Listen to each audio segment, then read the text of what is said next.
Bougainvillea চারা গাছ প্রতিস্থাপন করবার পর গাছের গ্রোথ নেই, গাছে সেই অর্থে ফুল আসছে না, তাহলে কিন্তু ভিডিওটি আপনার জন্য।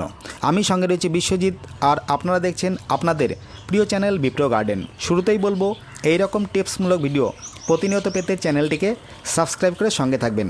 এটি থাই ডিলাইট ভালো একটি ভ্যারাইটির আইডি বোগেনভিলিয়া চারা গাছ। নার্সারি থেকে কিনবার পর যদি বস্তা দিয়ে গ্রো ব্যাগ তৈরি করা থাকে, তাহলে সেই গ্রো ব্যাগ নষ্ট করা চলবে না। সাইড বরাবর যে সেলাই রয়েছে, ব্লেড দিয়ে একটু কেটে 2 হাত দিয়ে টান দিলে খুব সহজেই গাছ বাইরে বেরিয়ে চলে আসবে। প্রথম নির্বাচন 6 থেকে 8 ইঞ্চি টব। নিচে যে ছিদ্র রয়েছে তাতে খোলামকুচি দিয়ে আটকে মোটা লাল বালি বা কিছুটা স্টোন চিপ দিয়ে ড্রেনেজ সিস্টেম জল ছিটিয়ে চেক করে নিতে হবে।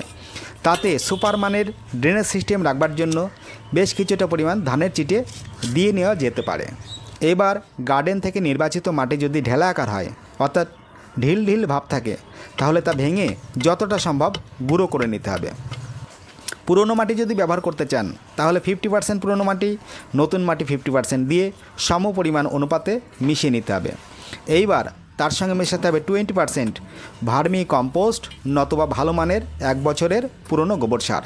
তার সঙ্গে কিন্তু এই বোগেনভিলিয়া গাছের জন্য 10% থেকে 15% পাতা পচা সার কিন্তু দিতেই হবে, তাহলে কিন্তু বেশি পরিমাণ ফুল পাবেন।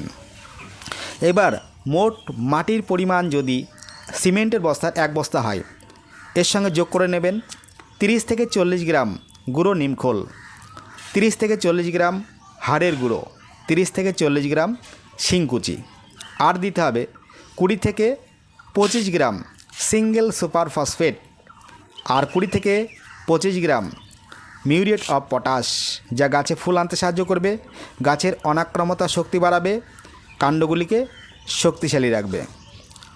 আর দিতে হবে 20% ঘর তৈরির মোটা লাল বালি আর 20% ধানের চিটে। ভালো করে এবার মাটিকে ওলট পালট করে সমস্ত উপাদানগুলিকে মিশিয়ে নিতে হবে। তৈরি হয়ে গেল বোগেনভিলিয়া গাছের জন্য আদর্শ মানের দুর্দান্ত সুপার কোয়ালিটির মাটি। এইবার গাছ প্রতিস্থাপন করবার পর উপরের দিক থেকে 1 ইঞ্চি পরিমাণ ছেড়ে রাখতে হবে, যাতে পরবর্তী সময়ে পরিচর্যা করতে কোনো অসুবিধা না হয়। এইবার হিউমিক অ্যাসিড জল 1 লিটার জলে 1 গ্রাম অনুপাতে হিউমিক অ্যাসিড অর্থাৎ তরল সোনা মিশিয়ে সেই জল দিয়ে প্রথমে ভালো মতো করে মাটি ভিজিয়ে দিতে হবে। প্রথম অবস্থায় যাতে ড্রেনেজ হোল দিয়ে জল বেরিয়ে যায় সেই পরিমাপেই জল দেবেন। পরবর্তী সময়ে গাছের চাহিদা অনুসারে যতটুকু জল দরকার সেইটুকু ব্যবহার করবেন। প্রথম অবস্থায় প্রতিস্থাপন করা হয়ে গেলে 1 সপ্তাহের জন্য সরাসরি রোদে না রেখে কিছুটা ছায়াযুক্ত স্থানে গাছকে রেখে দেবেন, তাহলে দেখবেন খুব দ্রুত গাছ সেট হয়ে যাবে।